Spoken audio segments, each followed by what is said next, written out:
Gonzalez Denton. We now go on to Mr. Carlos Torres de Nevada, Carnival Cruise Lines, and as Michelle Page mentioned, he's also chair of the FCCA's Operations Committee. Thank you, and this is awesome. Honestly, we've done town halls before, but this is the biggest audience I think that we've had that I can remember, short of a convention like C-Trade or even one of the FCCA's annual conventions. So I appreciate everybody coming out, and on behalf of Carnival Cruise Line, thank you for your continued support of our business.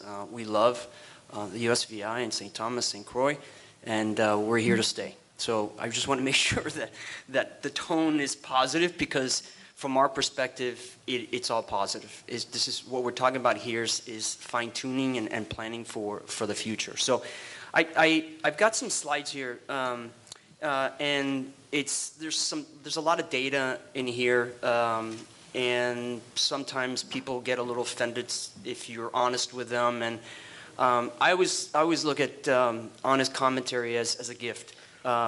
If people would just say what's on their mind, maybe with a little bit of a filter in the way that they say it, I think that we would be in a much better place, because we can be more, we can react, we can have open discussions, and we can plan for future success. So with that, what I want to do today is just present some ideas, some concepts, as well as some history of where we're at right now with respect to the territory. And what I'm going to show you now are Carnival Cruise Line numbers. I'm here representing FCCA, but I'm also going to give you some evidence or some data related to Carnival Cruise Line's business here in the USVI. So with that, let me go through these slides. So everybody keeps talking about this sort of drop in business, and sure, yeah, there has been a drop in business.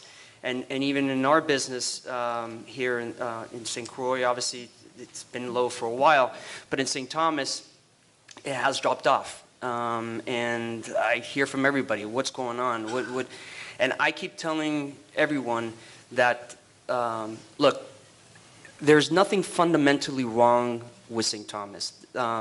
What's happening is that you have a situation where we're reacting to the market, and we're reacting to sort of what our competitors are doing, and we're further developing what is sort of the Carnival model. And you ask, what is the Carnival model? Well, after 9/11, there was a huge focus to move our business within a 5-hour driving range of where people live.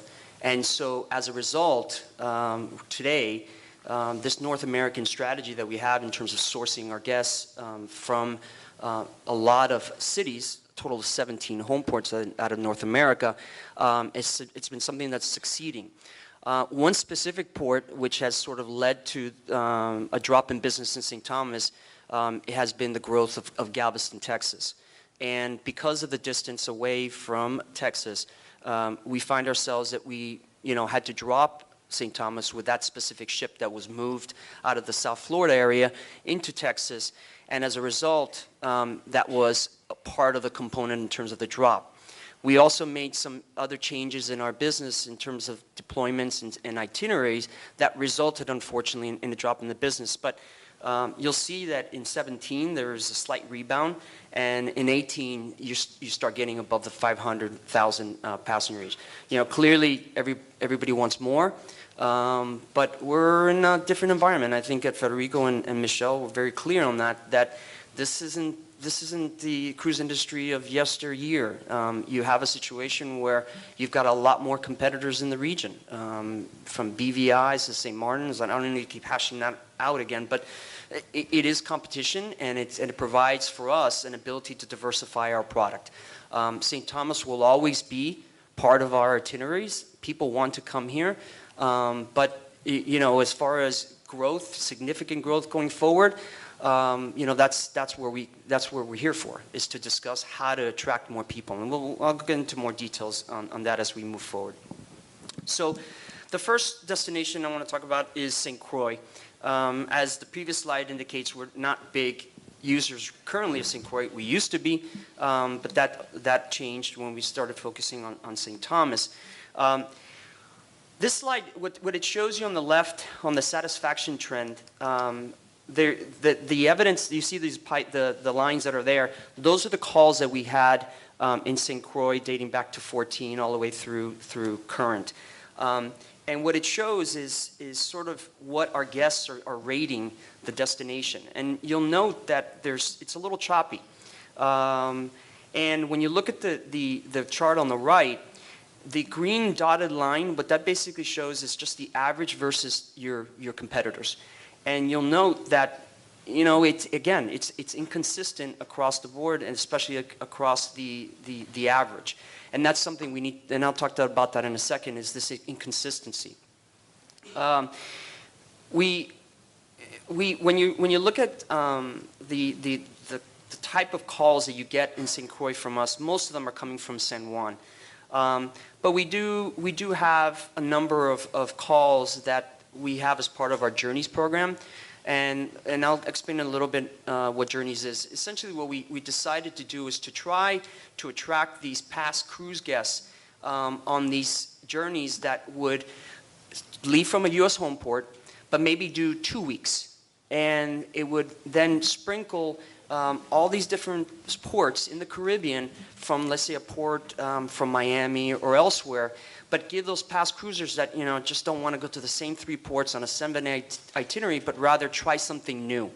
And this is something that I think holds sort of a future for Carnival and St. Croix going forward, is that opportunity to start leveraging some of those Carnival Journey products going forward. As far as the guests, when they get there, 90% of our guests are getting off, but as the slide shows, only 50% of the people, and this is key, are actually spending the full day off the ship. So clearly, you want that number to be higher, because what that means is that they're actually spending the money either on tours, spending money in shops, restaurants, bars, just being off the ship. I don't want people on the ship. I want people to enjoy the destination. So they go back home and they say, I went to St. Croix and I had a great time, and you should cruise there too. It's not all about the ship. It's about the destination. When people buy cruises, they buy for the destinations, okay? So going to St. Thomas now, obviously there's a lot more evidence here in terms of numbers, but clearly this is a destination that ranks extremely, extremely high with our guests. In the range of 9, in that 9 out of 10 range. That's great. That's fantastic. And when you look at towards the average on the right-hand side, it's clearly above average. And so from our perspective, St. Thomas continues to rank as that top 10 port for us, which is key, because it's a port that delivers on the promise when they actually buy the cruise ticket. This chart is interesting from the perspective of, if you look at the number of ports that we deliver guests from the United States and Barbados, you'll see that it's a significant number of ports. And you look at the other axis, when you see the sailing duration, everything from 5 to 14 days, we're sailing here with a ton of ships and from different destinations. And what's key about this is when you look at the duration of those cruises, these is cruises up to 2 weeks, you guys are still delivering on the promise of what is St. Thomas. I mean, for instance, the 14-week sailing that we have from Baltimore, which is the first column in the BWI column, delivering a 9.4. That's fantastic. And that is something that we need to continue to keep reinforcing with you guys, that we need to keep delivering on that, because those cruises do really well for us, and as long as they do well, we're going to keep sailing from Baltimore. So when you look all the way across, it's again very positive. The people are getting off, our guests are getting off, 96% of our guests are getting off. But again, you're still in that 50 to 55% range where the people are actually spending the full time in port. Now, you'll ask me, Carlos, how do you know that? Well, we took all this information from our A-Pass, which essentially is when you come off the ship, you get screened, and when you get back on, we basically timestamp you. And that's how we were able to get to that 50% range. And again, the idea is to get that as high as possible. So like, for instance, to give you an example, a port like some of the ports that we've developed, like Grand Turk or even Cozumel does very well, or Mahogany Bay and Roatan. The numbers that you see here would be almost consistent in terms of people getting off and the number of people that actually stay off the ship. So it's in that 90% range. So we'll probably never get to that point, but the key is to move that number higher. And the way you get there is, again, delivering on something that a new product or something that people love, that people want to continue to stay off the ship. There's a question, but do you want to hold off, or you have something urgent? I just wanted to say, do you think it has anything to do with the time the ship is in port? The fascinations here on, oh, excuse me. So we'll get to that. I'll answer that in a second, because I think that all kind of ties into sort of, people when they get off the ship, they want to be able to see it and hear. And so if you're in downtown and you're close to ship time where you're leaving, a lot of times people will just bake that into their return time, and so they'll maybe come back an hour earlier. Right. To get up. So I think that's part of it. Yeah, like the fascination comes in on Monday, and they're here from 7 a.m. till 4. Yep. And a lot of people aren't going to get off the ship till 9, 10 o'clock. Yep. And then they're... Unfortunately, it's all about feel too. Well, I understand, but I'm saying I think that number has a lot to do with the time. Right. I would love to get here at 10 and leave at night. I would love, but unfortunately, it's all about the port sequence, and because you can't just think about St. Thomas, you have to think about how the other ports are impacted in terms of port times as well. Understood. Right? Yeah. Okay.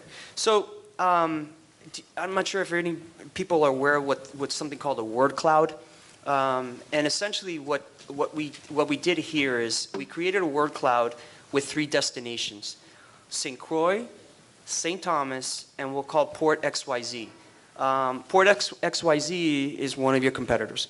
And when we pulled all the guest comments, what we did is we essentially focused on the words that were consistently coming from our guests. So for instance, like beautiful clearly is something that they keep saying about St. Thomas and St. Croix. Beaches, fun. But when you look at your competitors, same thing. Beaches, fun, beautiful. So the important thing here is, oh, great. So Carlos, why are you bringing highlight to this? What's wrong with this? It's all about differentiation. It's all about being different than the other guy. And clearly, you'll always have the beaches. You'll always be, fun and beautiful. But what else can you deliver that stands out in this word cloud? And that's what we're here to talk about, to bring forward some ideas that will then, maybe say, actually, for me, if I would, let's say 2 years from now, we get this water transportation, situation, in place, I would love for this word cloud to show, in terms of bold highlight, beautiful harbor. People love to be able to see a destination from the water. That's why our catamaran tours, our sailing tours, where you actually see the destination from the water, that's the reason why they do so well. And one of the, I think, low-hanging fruits here in St. Thomas is the ability to leverage the harbor in obviously an environmental way, but something that our guests can see St. Thomas from a different perspective. And that's what our hope is, that people will see things differently. Sure, there's ancillary benefits, traffic, getting people, to think about St. Thomas in a different way, but being able to see the destination from the water is so key in this situation. So I've just put together two columns here, things to consider. So St. Croix has the marquee value and the growth potential. But what's happening is that it's not delivering on that marquee value. So although it's not like some of our other destinations that have high marquee and have a really low score, let's say in the 7s, St. Croix is doing well. It does well, but it needs to do better, and it needs to be more consistent in that. But what I love is the fact that our guests are saying, you know what, St. Croix has a name. That's important, because if now you have to start creating awareness for St. Croix, that's going to be the hardest thing, is to create awareness for a destination. You have it already, so let's leverage that. Again, the comment I made earlier about the Carnival journeys. These are guests that are experienced as far as past cruisers. So the idea of creating these long-term itineraries that sprinkles in these destinations that are not frequent to Carnival, again, that's where we see some leveraging in terms of the St. Croix port experience. You know, the experience needs to be optimized for the different type of guests that are on these journeys. But again, you know, last 2 points. We need to worry about this satisfaction scores and the inconsistency among those scores. We need to start delivering on a reliable guest experience like we have here on St. Thomas. So on the St. Thomas part of the ledger, we've got 9 different home ports that are actually calling, that are from the United States that are calling, and elsewhere that are calling into St. Thomas. That is key. That is key. To be able to provide a, you know, diversified product from different destinations is important for us because it ensures the success of those specific home ports. So the fact that St. Thomas is open to those 9 home ports is a great alternative.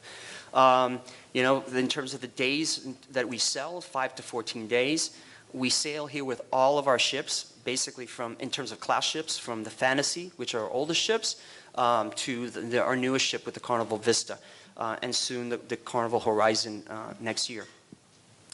This is the part that I was talking to Beverly before, and I think we need to. This is concerning, but at the same time, it's an opportunity, and that's that the number of people that have already visited St. Thomas exceeds the number of people interested in visiting the destination. Why? Well, are you going to see the same thing when you get there? Did I already see everything I needed to see? Am I going to be excited when I go there? Or am I better off staying on the ship when the ship is empty and I can enjoy the ship? I don't want that. Carnival doesn't want that. We want people to get off and stay at the destination as long as possible. So this is, for me, part of my mantra and part of my goal is to change the mindset of our guests that they want to go back. I've mentioned this many times. We, at one point in time, had our family of brands. We had a good amount of business that went into Crown Bay. Waiko seems to have always been the Carnival Cruise Line sort of port, berth, whereas Princess and Holland Americas at one point in time seemed to frequent more the Crown Bay. That changed this past year when we signed an agreement with Waiko to move our business to Waiko, and in return, Royal Caribbean signed a deal to go to Crown Bay. But we still use each other's ports. So the comment here is that this, unfortunately, we have a tale of two different ports here in St. Thomas. The Crown Bay experience and the Waiko experience are completely different. Completely different. And our guests are telling us this because we've had a number of calls where the government and the ports have asked us to slot our ships over there because the bigger ships couldn't get into Crown Bay, so we moved over there because of dredging issues, and our ships could clear it. And when we've moved ships, let's say we took one specific ship and we compared the guest ratings at Waiko and Crown Bay, they were drastically different. Drastically different. So how do we change that? And there's things we can talk about, and we'll get to that in a second. But I think it's important that you understand that our guests, and Federico can talk about that because he's had guests at both. We need to make sure that we reduce the margin between the two ports, because if you're selling St. Thomas, it needs to be a consistent delivery across the board. You can't say, well, oh, you went to St. Thomas? Did you go to Crown Bay or Waiko? It doesn't matter. No, that shouldn't be. It should not be in the discussion. It's St. Thomas. That's where I went. And then when we look across, and you look at that first chart that we had with respect to the number of guests that are coming to the destination, for now, the growth that's going to come from Carnival will come because our ships are getting larger. Now, I have a feeling that will change going forward as we get more hardware into our fleet, but I'm here to say that it's sort of a combination, but more importantly that it's going to be coming from the bigger ships. Now, that's great for the destination because you get more guests, but obviously the focus is on more calls as well. And then I'm going to leave you with these sort of what I call waking thoughts. We go to, as a company, as a corporation, we go to over 300 destinations in the world.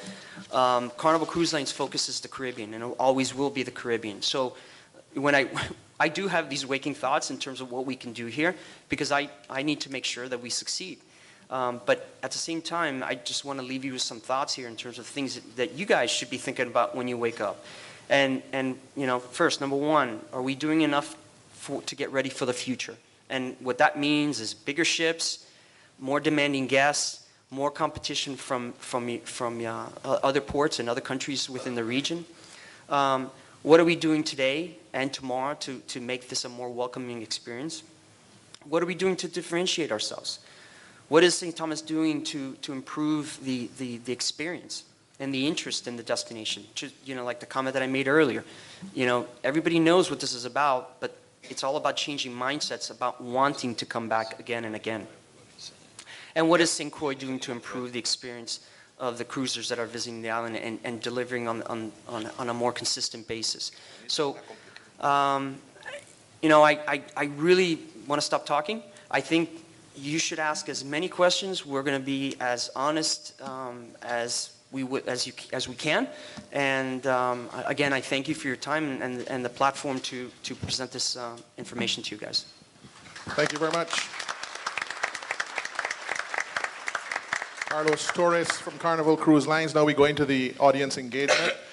Please raise your hand, and if you can, introduce yourself before you ask a question. Just before you take the first question, let me just make some notes. Thank you, Carlos and Federico and Michelle. I just want to make some notes for you on the dredging issue with the channel, working with the Port Authority and the central government, and I will be sending a package to the legislature to come up with the dollars for the dredging of the inner harbor and the turning basin, because that's very vital on the Oasis class vessels we use the example, it's better for the Anthem when it can't get to Crown Bay to go to Waiko than when it can't go to Crown Bay, it goes to St. Martin. So we want to change that reality. There's been an issue that we learned from the cruise lines about the lack and the availability of the Customs and Border Protection agents in the clearing of the vessels to get people in and out. I had my meeting with the new Customs Commissioner in Washington, McAlean.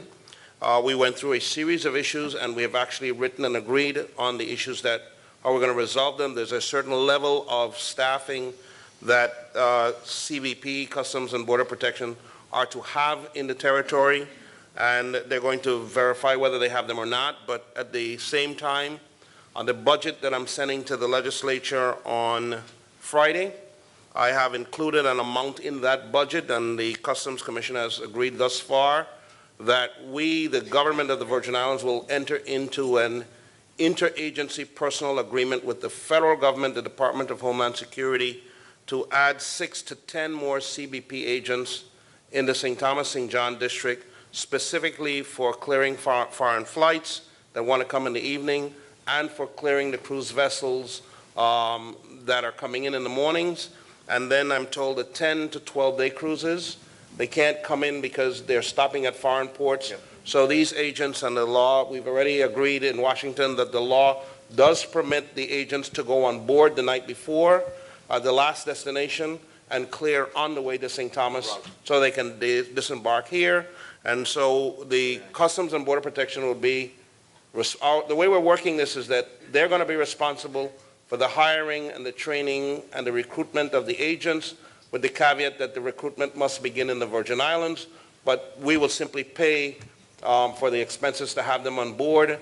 As long as they don't reduce their staffing below the agreed level, we will have them as additional agents to take care of our issues here. And for the audience, we're asking for $750,000 to get 6 to 10 more agents, because that will bring more business into the islands.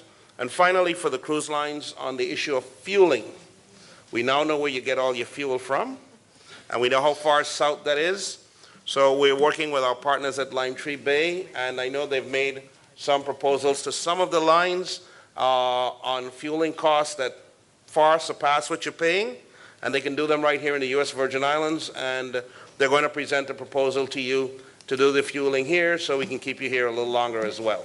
All right? And make it less expensive for you to be here. So I'm sorry, I just wanted to make sure that we leave those messages with the cruise lines and the community. So we'll do more CBVP agents that we'll pay for.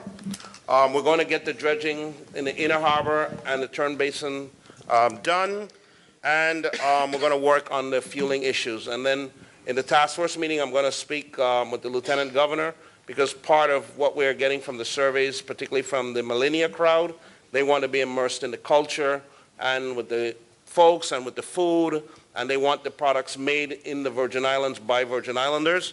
And we're going to move that up to Government House in terms of coordinating that with the Lieutenant Governor, looking at that. And then we want to talk to you about the Crown Bay area, how we can really get more experiences and more vibrant experience going in that area to bring some commonality in terms of the experience on the visit to St. Thomas. All right? Okay, Bevan, please, questions? First question. Brian Emmerich. This is related to the cruise ships. Two things that have always concerned me is we will have 4 or 5 large ships in one day and then none the next day. Why cannot the scheduling be a little bit easier for us, because it really impacts our infrastructure?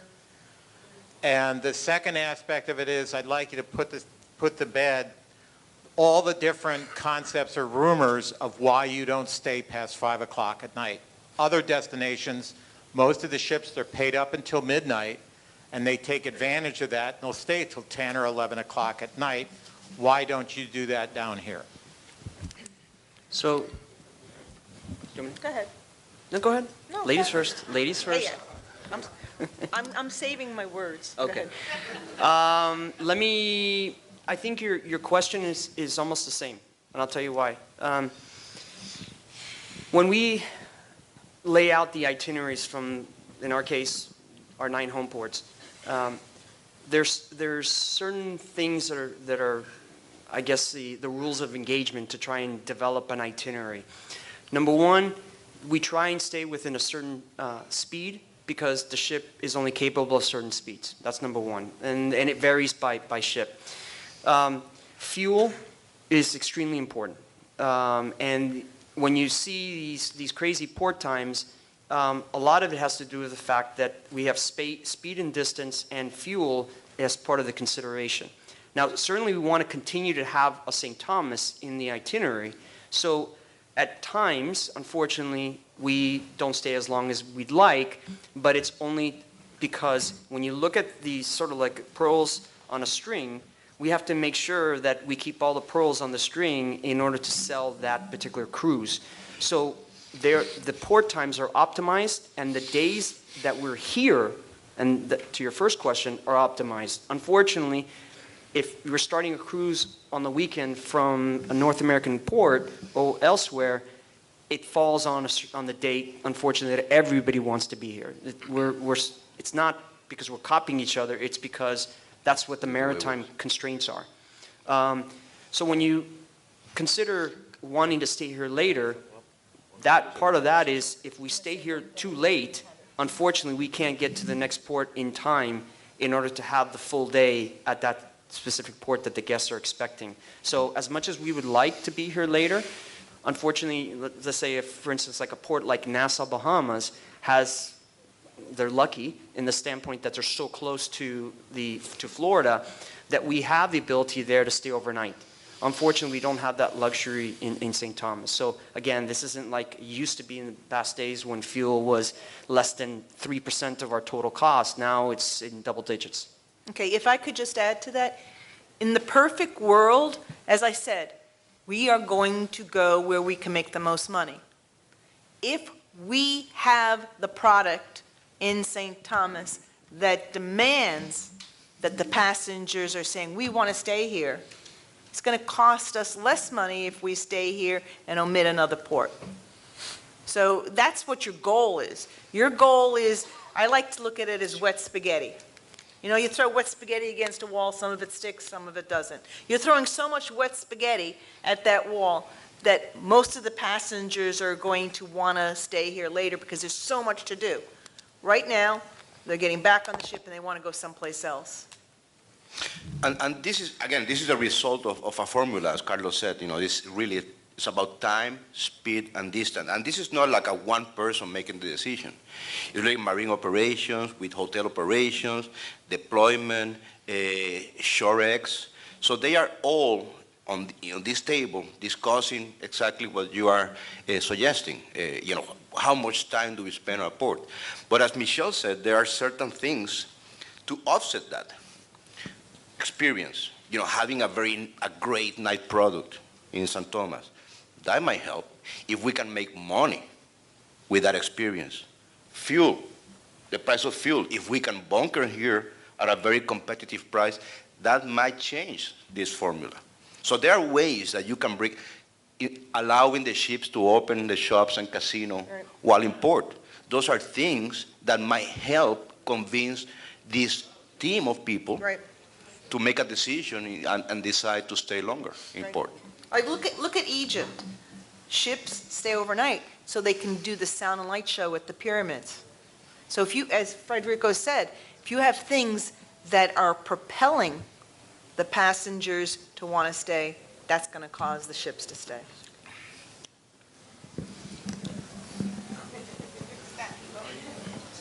Good day. My name is Dawood, and I own Caribbean Historical Tours. It is a leading tour establishment. I've maintained 5 stars for 12 consecutive years in TripAdvisor. And I have been working in the tour industry, service industry, for over 30 years. So I've been here. And I can say that without a doubt, from all of what I've seen today, that your problem is education. St. Thomas is very unique compared to all other Caribbean islands because it is a melting pot of many different nationalities. Many of the islands in other ports, many of the taxi drivers are from their respective island. St. Thomas, on the other hand, very different. So what you have is a lot of taxi drivers who are working here, who don't know the history of this island. St. Thomas has a very rich history compared to all of the other Caribbean islands because of Denmark's uniqueness, because of our long-standing historical destination being bought by America, and so many things historically that I could point out here for over 2 hours. Education has to be the thing that changes your word cloud from beautiful or interesting port, which is someone's wish, and fun, relaxing, to beautiful people. That's what you guys want to do, is you want to enhance the education of the people and the pride that they have. You are not going to be able to do that easily if, number one, you have agencies on the cruise ships that are giving one driver 5 or 6 jobs a day. It means that there's 4 or 3 less jobs for the other taxi driver. So there's a huge aggregation of tourists going to a few people. That creates a huge disparity in the income. People perform based on their wage. A person who is paid better works harder. A person that is educated and driving a vehicle is going to be more attentive to the customer if they're making more money. They're going to recommend things to them and be more caring and hospitable if they know that they're making a living wage or beyond that.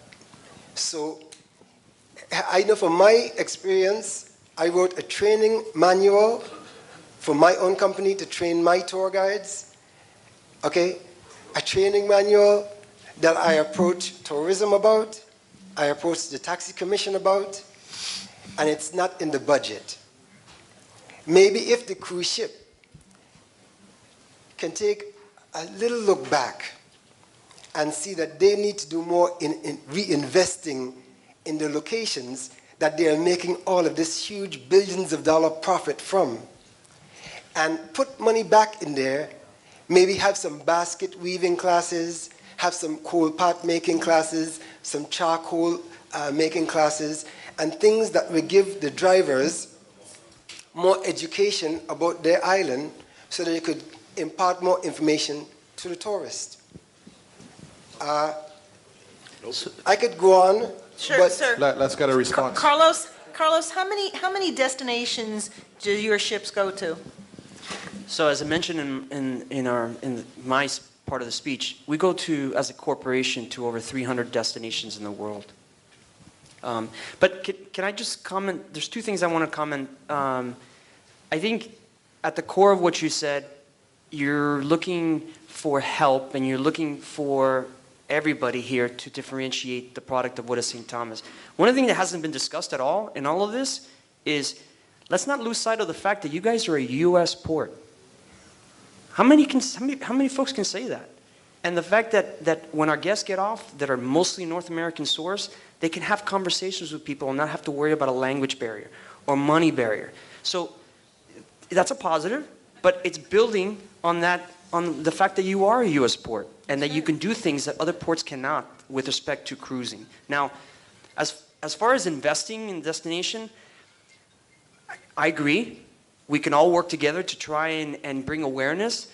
But as far as the fact that we're bringing over 500,000 guests, or in the future over 500,000 guests again, that is an investment by Carnival in St. Thomas, because we're risking to ensure that the cruises that we're selling, that we sell 18, 24 months in advance. You guys have to make sure that you're delivering on that product. And from our side, we're hoping and we're investing that you deliver on that promise. So let's not lose sight of the fact that there is an investment from the Carnival's perspective in the destinations, and by the fact that we're deciding to come here. And let me just add on the part of the training issue. We did, and the legislature, I want to thank the legislature, did approve our request that now for any licensed taxi driver to have their license renewed, they must have 12 hours during the year of training. And the Department of Tourism and the University of the Virgin Islands has collaborated and signed an agreement so that we can have that curriculum of those 12 hours, so that we're not just doing the same course every year, teaching the same thing. It's about educating on the history, educating on the locations when you go to different places, what actually took place there, why is that a unique place. And we're in our second year of that. We're going into, this is our second year, I believe, of going into that requirement that you must have 12 hours of education approved by the Department of Tourism and the Taxi Cab Commission in order to renew your license or sustain your license as a Virgin Islands taxi driver. And I must commend the taxi drivers, because in one of the last training classes we had here in St. Thomas, I think there were 175 taxi drivers in that class. So people are getting ready they're getting used to that and recognizing it's a requirement. The other issue that we're working with the taxi drivers on, and the cruise lines would want to know this as well, in terms of you have to take credit cards. We have to help work with our taxi industry that it's not all a cash industry. People don't walk with globs of cash as they once did 10, 15, 20 years ago. And when they want to get certain transportation and they're ready to pay, I don't take credit cards. And so we're working, the Department of Tourism has been able to work with a couple of the local banks that are providing the machineries and everything at a very nominal fee. We're actually subsidizing it for the first 2 years so that taxi drivers can be able to use electronic payment for their services that they provide in the community. So we are doing the training now, and we're doing it as a matter of law. I agree with some of the points that you said, that it is very important for everybody to know what your history is. So maybe as a community, you can have a blueprint printed out and shared it, so everybody has the talking points. And I do agree that training is going to give you the step up. The FCCA has a training program. The commissioner is well aware of it. Periodically, our trainer comes down and does the training. Something that I have to share, you tweaked my memory. It's imperative that rates be posted for the taxi drivers.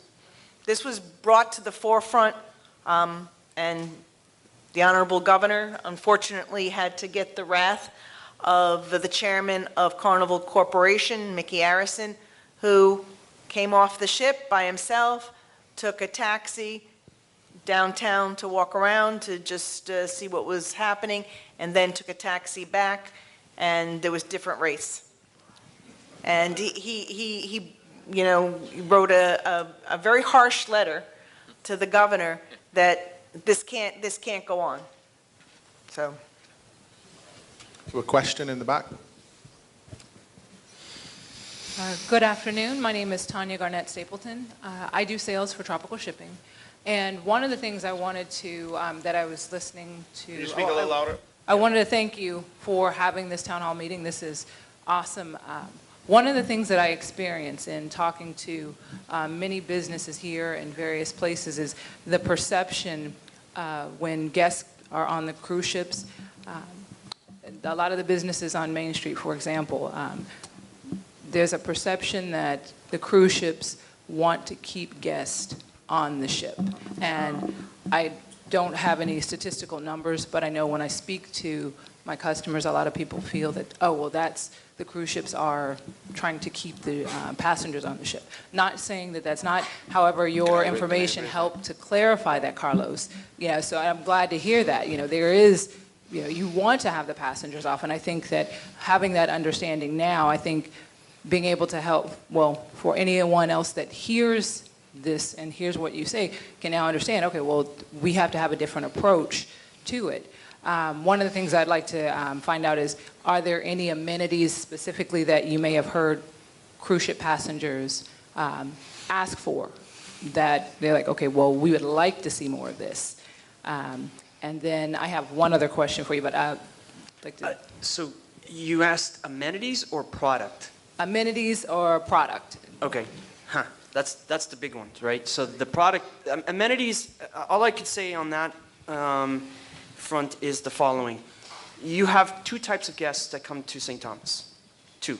You have a cruise guest and you have our crew.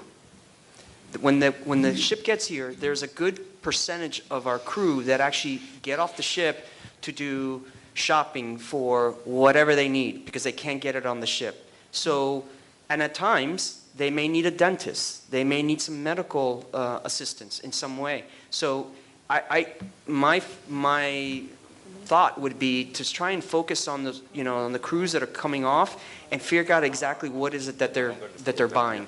They're not just buying a space on a bench to get Wi-Fi and call back home. No, they're actually here. Maybe they might not be buying pina coladas, but maybe they may be buying Charmin toilet paper. Who knows? Gotcha. But point is that they're shoppers as well, and they're shoppers that keep people employed. So I would keep looking and keep focusing on what the crew want in terms of not only consumables but also services on the health side. And as far as product, you know, I mean, it's sort of like a big can of worms because, you know, we've talked about water transportation and we've talked about certain other things. You know, one thing we haven't, again, you're a U.S. port. Another thing that I did a little research on, I wanted to understand when did we start the rum industry here in the USVI? And we all know it started in St. Croix in 1760, and you know that's almost over 250 years ago. So in my mind, why aren't we leveraging the rum industry? And people love to drink rum, and they love the history of rum. It's just not all Captain Morgan, it's Cruzan. But it's the industry in general. Why aren't we focused on producing maybe a welcome center that goes through the history of how rum is distilled and how you create it, and then have an environment where people can go and drink different types of rums and sit and eat? But you know what? But what's happening is it's not being advertised enough. Maybe the product isn't well enough and mature enough to get to the point where people are really focused on it. So again, it's all about bringing some marketing to that. Okay, great, thank you. And I have one other question, sorry. But I wanted to address your first comment about this perception that we are coming here to St. Thomas and we want our guests to stay on board. Yes. We will be running the craziest business in the world if we are spending the amount of money that we're spending to market a destination in terms of product development, Shorex, fuel, manpower, hard power, to come here on a destination and then decide, hey, I don't want you to disembark. Yeah. If that's the business, we will be going nowhere. We make, And we don't have to pay head taxes or anything. That makes no sense. we make whatsoever. more money with our guests off the ship than we do with guests on the ship. There you go. Okay. Good afternoon. My name is Bruce Flamone. I'm a tour operator here on St. Thomas. I've got just two quick questions. One, when you were asked the question of the ship staying late, you responded with fuel and distance. So my question is, we have a ship that leaves here at 4, and it has to go to Tortola. And Tortola. We don't go to Tortola. no, not Oh. one of your Okay. ships. No, that not one's an easy one. I could tell you that one. Yeah, If that was the case, not Carnival. you may But- want to ask but we Norwegian have or a- Disney on that one. Yeah, we do have a ship that leaves at 4 and it goes to Tortola. Yeah, that one makes no sense. That I mean, makes no sense. But again, Well- you need to have a product. You need to have something that's compelling for the ship to stay late, Yeah. right? Okay, my question was, and nobody has touched on it, my question was, does crime in the territory ever come up with No. any, never, No, that doesn't matter on staying not an overnight? issue. We're not here to discuss But, it. but let me, 1 second, please. 1 second, please. And yes, we should applaud because of the, I don't want to get this, but the crazy thing that Mr. Redfield was distributing the other day about the Virgin Islands being the highest crime rate of a cruise destination. But that's how crazy we are in terms of killing our own product. But I want to just go back to your question, and I'm sorry for those, I'm just a little forward here. But I want to go back to your question in terms of why would a ship leave at 4 if it's going to Tortola? And I think the whole purpose of this town meeting is exactly on point to your question. Why it would do it, not of the impracticality that it needs to leave at 4 to go to Tortola, which is 20 minutes away, it would leave because of our inability to have activity and something of interest for the guests to do that they want to stay on St. Thomas. And that's what this is all about. We're leaving a lot of money on the table. We're letting a lot of money go back on the ships to go to other destinations because we're not using our collective intuition and innovation to create experiences that the guests say to the cruise lines, we don't want you to leave at 4. You're leaving too early, and complain that the ship should stay later because we have to create an activity that they want to stay. Give us product that is going to have people going on that shore excursion. Well, this was my second question. My second question was, the governor of Puerto Rico just legalized medical marijuana. And I was wondering if our governor legalized medical marijuana and recreational marijuana, would that have an impact on creating that wow factor here in the territory? Wow. Let me. That's not what I meant. That's what it sounded like. Wow. The Lieutenant Governor, please. You better speak. Yes, I'll speak. Okay. Lieutenant Governor. Oh, yeah. But you didn't Okay, first of all, I believe this is a very important town hall.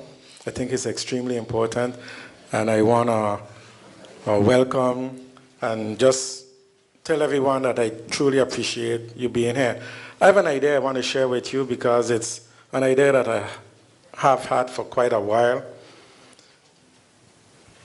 I do cruises myself, and I know I have been guilty of staying on the ship in certain ports because I believe I saw what I want to see, and I stayed on the ship.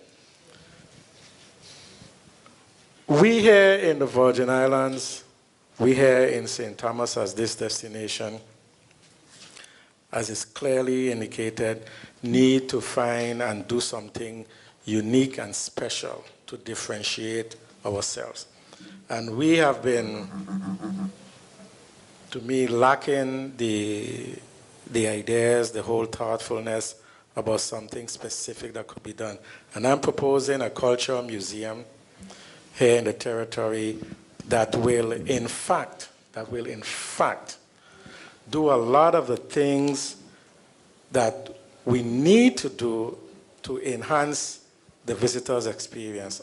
And a cultural museum will be an umbrella and a basic area where tourists can come and get a taste of our foods, get a taste of our local drinks, get to experience. I have the concept fully in my head. Get the experience of doing local stuff. When you go to some place, you want to experience their local stuff. You don't want to go to a place and experience the same thing that you experience someplace else. What is locally done here that the tourists can experience? Why not look at the concept of a cultural museum that incorporates showing the tourists a little bit of how we do pâtés. What is a pâté anyway? Show the tourists how we do our saltfish pâté, our beef pâté. Show them. Have a cold pot with put the coals on, fry them, and let them taste a pâté. Let them taste a saltfish pâté. Let them see how it's done. This is our culture. This is what we do here in the Virgin Islands. Let them taste a little bit of callaloo. They might be a little squeamish when they see it, but let them taste a little, let them sample a little bit of the callaloo, show them a little bit of how it's done. Let them have the ability to get some stew gooseberry. Let them have the ability to get some stew tarmon. Right there, we're talking about the same cultural museum.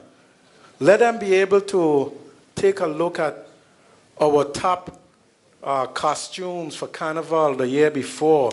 Maybe we can have miniature costumes for them, miniature headpieces. Maybe they can take pictures with the winning headpieces for Carnival the previous year. Let them get a chance to see how we make Johnny cake. Let them understand that fish and fungi is something that we do here and that we are proud of, and that is a staple for us. Pretty amazing. It has a wow factor all over. So I am saying, and I'm going to summarize it and complete it in a while, but you can imagine this huge area that has mukujumbis, stilt walking, dancing, a little bit of our calypso culture. And they can now experience something fresh and different, and they can talk to the people that make these products and do these things. The Cultural Museum can be a private-public partnership. I think it can be a game changer. And I think this is what you want when you go to some place. You want something different and special. And the whole concept of this should not be taken too long to materialize and bring into being. I totally agree with all of the concepts, but why wait? Why not do it now? One of the things when we were... That is my point exactly. We can do this now. I'm talking about brick and mortar. I'm talking about when the commissioner gave us a little tour, so we were prepared. We went down Main Street. Why not close Main Street when the cruise ships are in and have Junkanoo, at 2 o'clock? And then if the ships are staying later, you have it again. And you have some, people's, making the Johnny cake and making this right there. And you smell it. You make Christmas, but you do it every day, every day. People want to be there. They might not think they're going to shop, but you know what? They're going to shop because they're there. But they're being brought down for the taste, the sound, the culture, because it's all there. By tasting the food, by having the music, by having the shopping, and you're dressed up, and then you can even sell headdresses. Everything that you do should be also selling something. You're going to sell recipe books. You're going to sell the ingredients to the things. You're going to sell the headdresses. You're going to sell from the shops. Yeah, I'm going to read you a quote that I would love to attribute to myself, but I can't. You could. But I could, yes. But, which really summarizes more or less what we are trying to convey here is we travel because we need to. Because distance and difference are the secret tonic of creativity. When we get home, home is still the same. But something in our mind has been changed. And that changes everything. And this quote comes from Jonah Lear. And I guess my final point after this quote is, what is lacking mainly in most of the Caribbean in the destination is the soul of the destination. So, and you are the ones. You are from here. You have to really look inside yourself and look inside your culture and find that soul. And once you find that soul, it's just a matter of packaging and selling it. And let me tell you, it will sell very, very well. Thank you. Thank you for... Devin, Okay, we have time for just about 3 or 4 more questions, so let's try and keep this as brief as possible, and then we'll come back to the... Yeah. Okay, we have a lady in the back, and then we'll come to her. Yeah. Hi. Hi. I'm Fran Solomon. I'm over here, guys, up at the front, back in the corner. Hi. I just want to thank you guys for obviously coming and doing this. It's eye-opening information that you guys have shared today, especially from Carlos. The information that you provided is invaluable, you know, and I'm just curious, how many people are here from the private sector? Just curious. Yeah, so I think that we all get, and everybody's repeating the same thing, we need to reinvent ourselves, we need to do something special, and I think if somebody, you know, knew what that was, somebody would have already done it. And Ms. Page indicated some really great information that she had shared, including, you know, that the spend, the average passenger spending less money in the Virgin Islands each year. We're ranked 11 of 35 ports overall, and the satisfaction with the port tours was 29 out of 35. So I guess some of the questions that I have is, you know, we need information. I would love to see, I think everybody here in the private sector would probably love to see things like who were the top 11 that are outranking us, so we can look at what they're doing and figure out maybe ways we could emulate that. Go to the website. Just one question. Okay, so I guess if I'm just going to ask one question, it's how do we get that report? Yeah. Well, if you access the FCCA website, it's right there. It's public. The website of the FCCA is www.cca.org.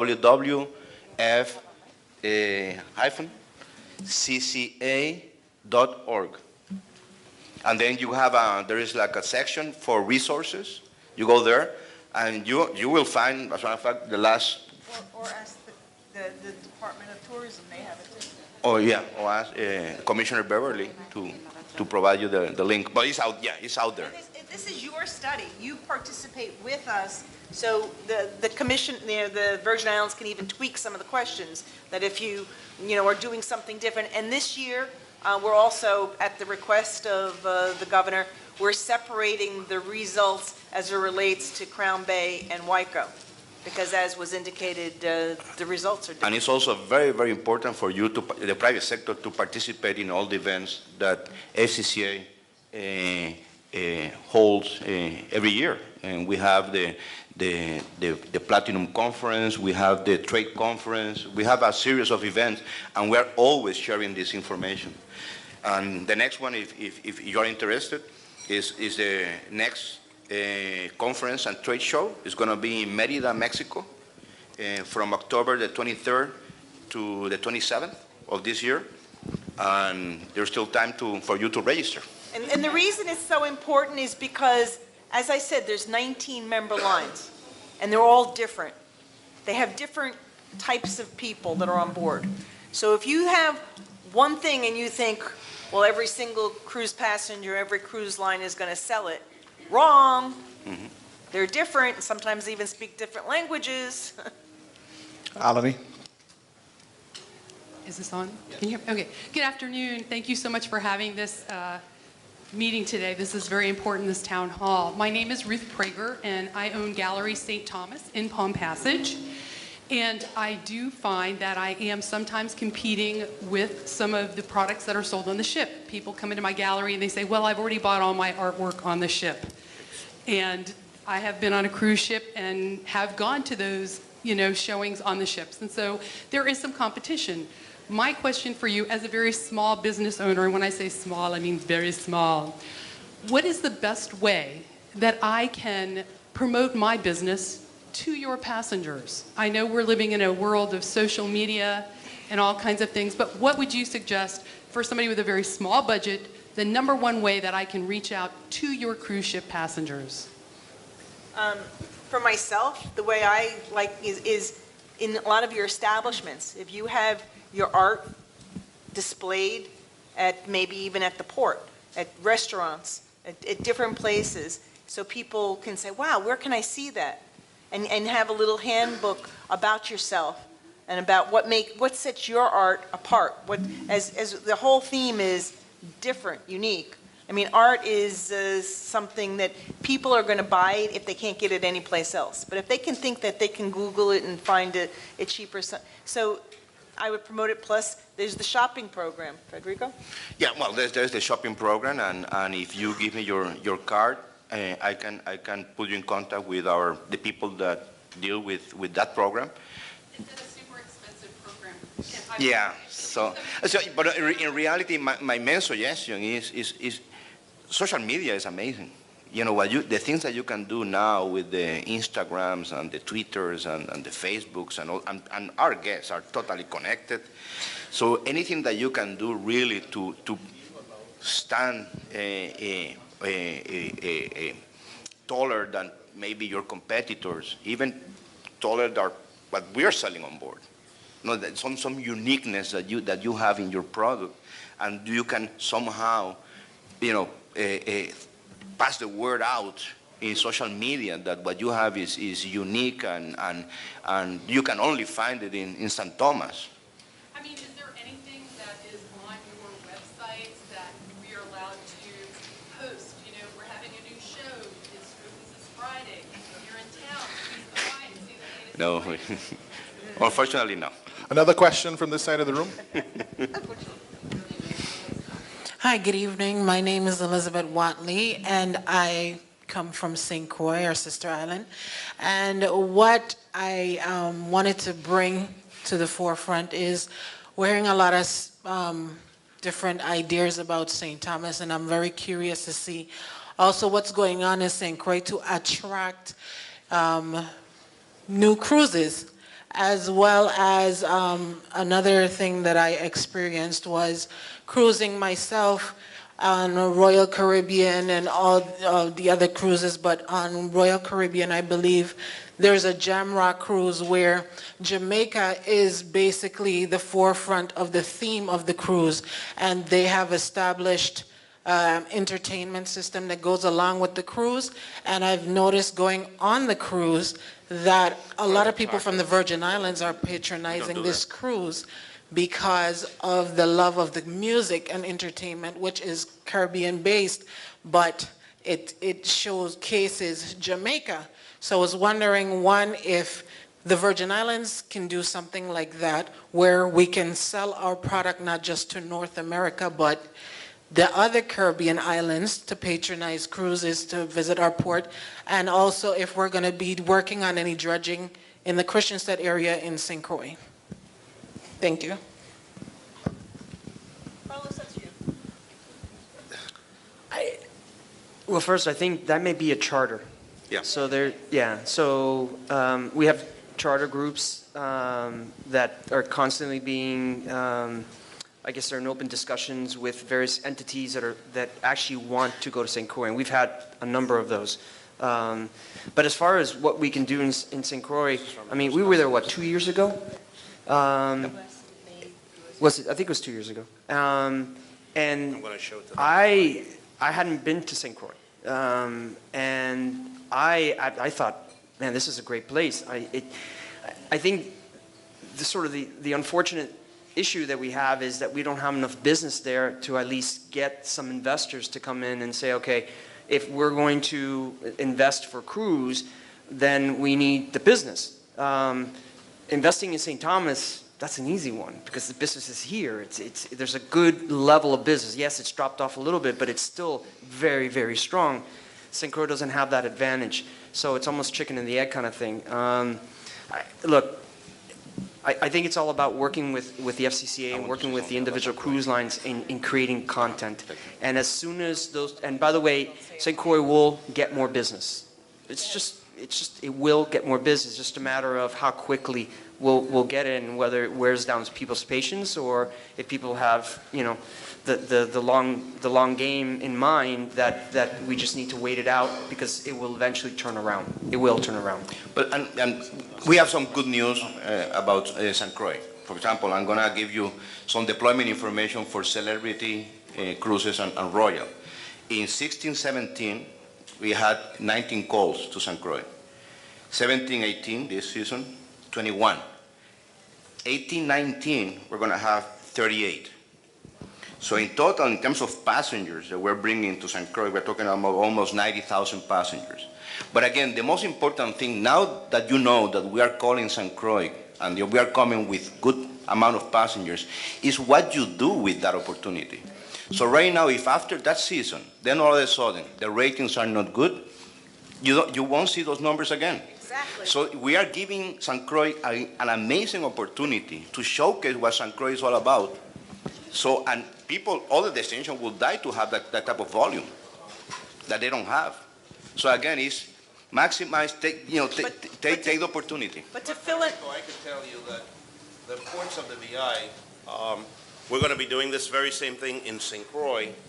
We started that in 2015, bringing the business community, the taxi drivers. We're going to do this very same thing in St. Croix in terms of talking about the product there, because the products are not the same. And so the attention that we give are different, and we're going to differentiate them. Just to answer Elizabeth's question on the dredging permit is done. When is it going to start? Good afternoon, ladies and gentlemen. From the Port Authority. Hi, good afternoon, ladies and gentlemen. My name is Damian Cartwright. I'm the Assistant Executive Director and Director of Engineering for the Virgin Islands Port Authority. Just to update, we do have a project in with the Army Corps for permitting. It involves the dredging of the schooner channel with the hopes that we can get mini cruise ships into the Gallows Bay port. When is the dredging, you think the dredging will begin?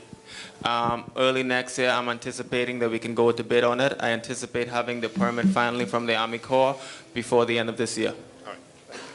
I also just want to make mention that at WICO, part of the deal that we signed last year, there's a requirement to eventually take the Excel class. The Excel class are the ships that we've got Carnival Cruise Lines coming online in 2020 and 2022 that will be 6,000 plus passengers. It will be largest guest capacity at that moment when we deliver, and WICO will be ready. That's what I've been told, right? Right, Mr. That's And going back. And that, by the way, that ship is LNG based. So I want to make sure that it's, everybody understands it's one of our the most environmentally friendly ships that's going to be sailing. And Governor, talking about St. Croix, and I think Michelle and both Carlos said it, each cruise line is different, has different demographics. In our company, Royal Caribbean, and I just mentioned the volume that we're bringing to St. Croix. We're including Celebrity. Yes. We're talking about two different brands. Mm-hmm. So what the guest for Celebrity wants in St. Croix is totally different what the guest wants from a Royal Caribbean ship. That's correct. One is family-oriented, more adventurous. The other one is more like cultural, more cuisine, more, And that's why we have to do that's why we're doing these town meetings. And we're going to ask you to come and help us so that the community and the business community understand the distinctions, so that as people plan to invest and to create businesses, they understand the audiences. I've been at this a long time, and I love my friends in St. Croix, but I've experienced this before. You get a ship, and then you stop working. Yeah. And that's when you have to work the hardest. You have to have a story. What differentiates St. Croix from St. Thomas? And don't tell me now, but I'm saying you need to know that. And I'm not talking about 7 flags and, that nobody's going to understand. I'm talking about that you need to have, whatever it is going to, you have to have your game plan, and you have to have the product, and you have to have the shore excursions, and you have to be at that game every day, and you have to be communicating with the industry. What did we do right? What did we do wrong? Every day. And it's to keep the ships. Don't ask, when are we getting another ship? You ask, how are we doing with what we have? Exactly. And that's the problem I have with St. Croix, sorry. We're just going to wrap things up. I'm going to ask each member of the panel. One second. We'll get there. This gentleman We'll get there. One second. One second. I just want to give you the state of play, because we're behind time now. And what we're going to do is we're going to ask each of the members of the panel to give us their closing remarks. And for those of you who are in the audience, we have about 2 people in the audience. Bevan, no, we don't need to give closing remarks. It's not a forum. I'm saying that as a political joke. Let's get this young lady and here, and then we have 2 other questions here, and then we'll go back to the panel. Thank you. My name is Dorothy Isaacs, and my question is, what is the problem with Crown Bay that the cruise passengers are so much more in favor of Waco? I'm sorry? Have you been there on a ship day or 2 ship day? I haven't been. I picked up people coming in, and they didn't say anything to me about why they didn't like Crown Bay. And it was much easier for me to pick them up at Crown Bay. For Crown Bay, what can you do versus what can you do at Waco? I guess it depends on the stores that you're interested in. You can do a lot, right? So that's what they like. Yeah, the lack of experience activity, you get off and, there are some stores in the mall, etc., but once you walk through that, what's next? What do I immerse myself in? What do I involve myself in?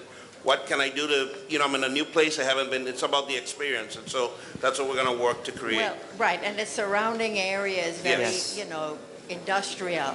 That's why we're spending the money on all of the beautification projects and sidewalks and all the different things we're doing there.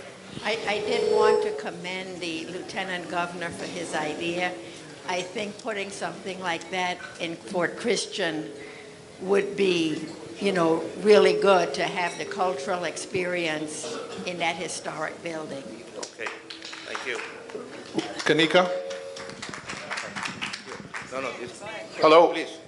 Hi, my name is Scott Barber. I'm the president of Universal Business Supplies and also a member of DRI, which is the Downtown Revitalization. And Governor, I'm glad to hear that you're going to be announcing something next week in regards to the downtown revitalization, because I know that that's one of the things that a lot of the business owners have had a major challenge with, is that there's been no communication, so they've not known what was going on. So that's definitely a breath of fresh air to hear that. But I just had a couple of quick comments.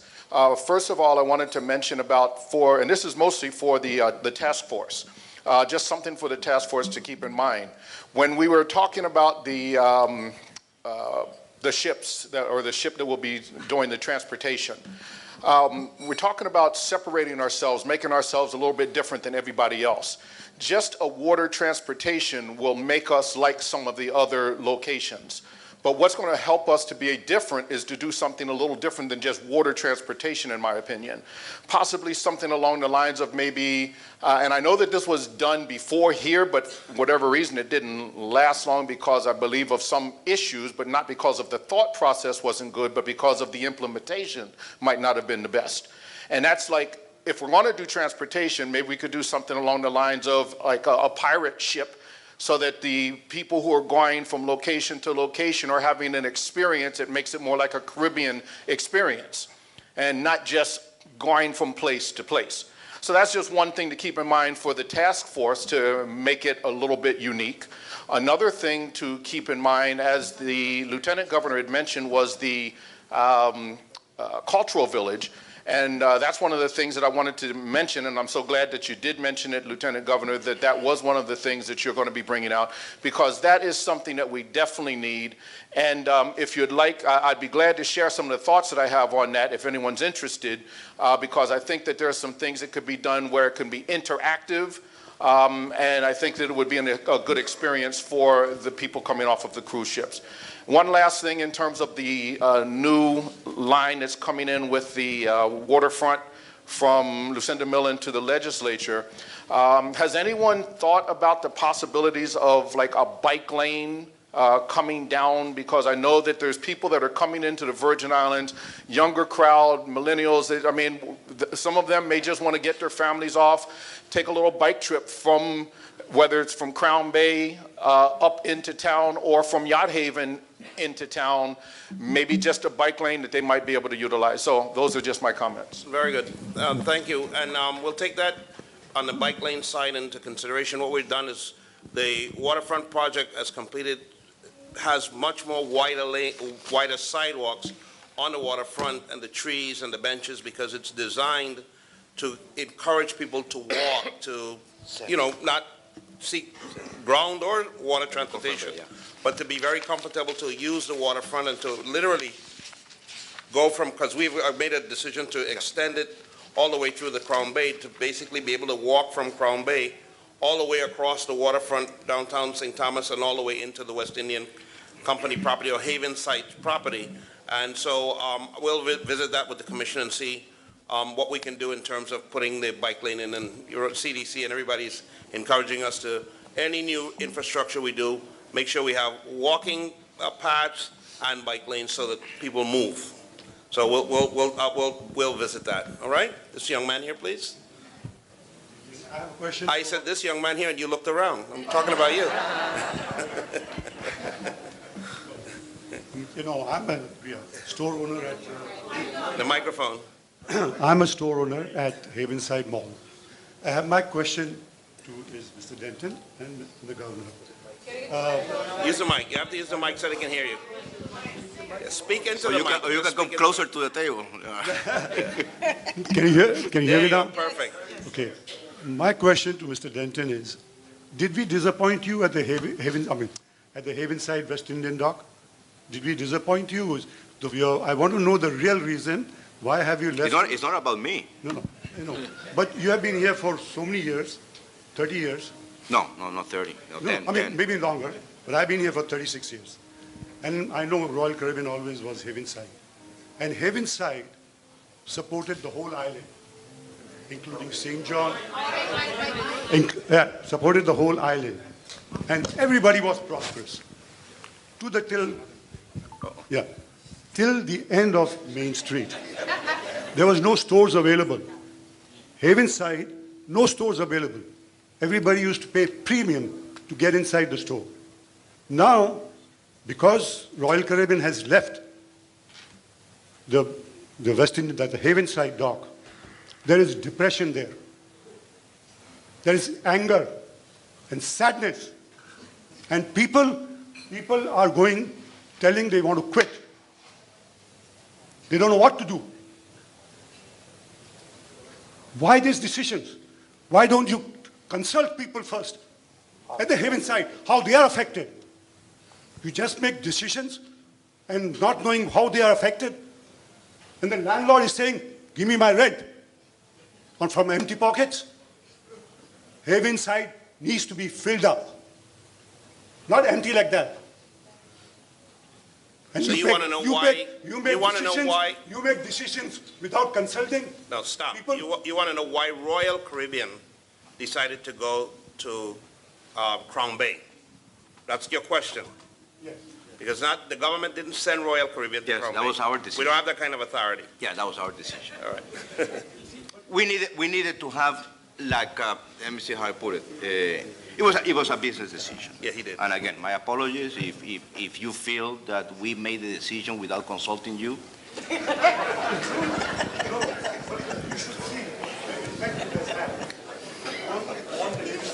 Okay, we're still coming to St. Thomas. More power than we have. So we are benefiting other people.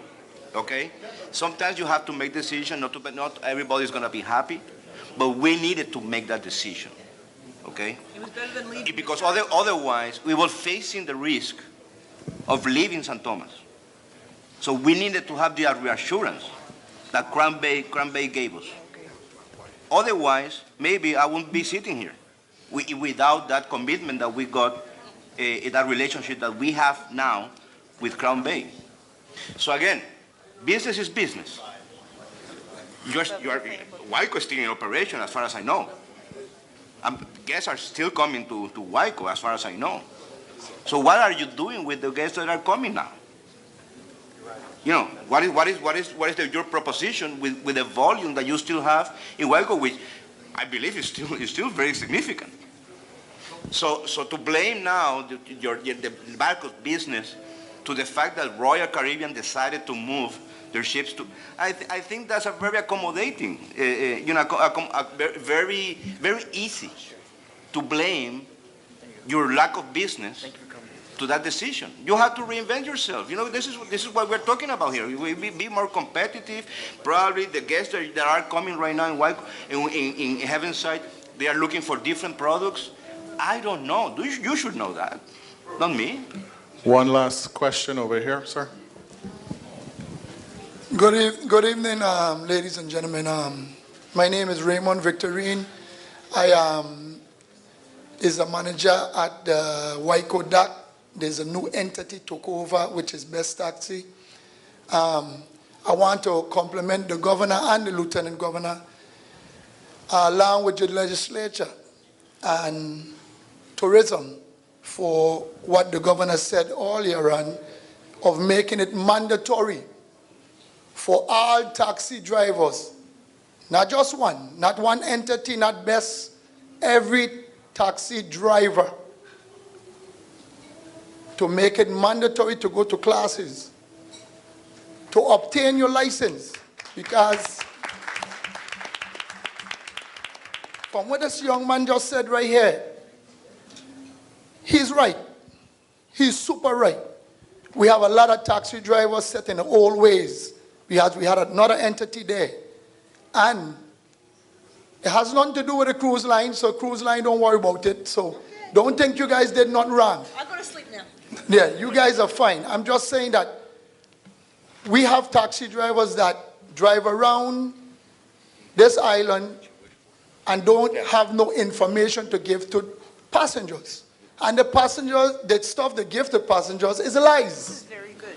It's not wrong, it's lies. So they make up stuff instead of knowing the history. So and I'm going to tell you, because from my experience of doing tours, I've taken people on a tour, and they do the homework. And when they're done, they say, "Thank you so much." I said, "For what?" "For the tour that I did, for knowing your history. When the island was bought, who we bought the island from, why we drive on the correct side, which is the left side. You know, everything." And people telling them a lot of fibs, a lot of lies. So we're trying to make, and thank you again for doing what you do, so we can go to classes and have this real history come back, and then force the cruise line to have to come to St. Thomas. Yay! You better believe it. And also, one more thing, to make it, they requested that we stay longer time in St. Thomas. So my store owner up front right there, we make more money. Somebody's listening. Okay? Thank you, guys. I just want to respond to what he just said. Thank you very much. I'd like to take the opportunity. Governor, Carlos, please. Just really last comment. And sort of, I want to leave this on a positive note. And in comment, what you're saying, and this goes to everybody, including the taxi drivers. Everybody in this room is an ambassador for St. Thomas and the USVI. And it's everybody's job, including the cruise line's job, to ensure that everybody knows what is awesome about St. Thomas, and in the correct way, and saying things that are true, saying things that are accurate, saying things that are factual, and that are interesting. To get people to start talking when they got back home, hey, you know what, I was in a cab, and instead of fighting over how much I'm going to be paying, the guy said really some interesting things about the destination that I'm going to tell you now. And now it becomes a conversation over dinner or a conversation over drinks with friends when they get back home. So I just want to make sure that we all understand our role here, and that is to become an advocate and an ambassador for this wonderful destination. May I ask Commissioner Nicholson Doty to share some remarks as we close? Thank you, everyone, for come in this evening. I just want to say that I know that there are tons of questions that we did not get to, and I think that it shows the involvement of our community. Our team will be collecting any of the questions that were not answered. Please leave them with our team, and we will make a point of setting up on our website or other social media a mechanism for answering as many of these questions as we can. So thank you very much for coming. Thank you. Thank you. Just before we close, please, we want to thank our partners from the FCCA, Michelle, Carlos, Federico. Thank you so much. I want to thank the community for coming out and being so robust and participating. And I want to thank the members of my cabinet, the commissioners, the Property Procurement and Public Works, and your staff for what you do. I just want to show you this label. I guess I'm going to have to do this. We're going to do another town meeting as a follow-up, but I want particularly the retailers to look at this label. You're going to be seeing this being distributed. This is now accepted by the United States Customs. This is going to help us in terms of our advantage on utilizing the $1,600 of duty-free exemption. That's unique to the U.S. Virgin Islands, that when people shop in the Virgin Islands, they're going to want to see these on the boxes so they can identify them when they arrive in U.S. ports, so that they know that the products coming out of these boxes are subject to the exemption. So the Commissioner of Tourism will be working with you in the community to get that done. I want to thank all of you and want you to know we're going to have another follow-up town meeting here to take on more of these issues. Thank you very much. And thank you very much, Michelle. Richard, thank you as well.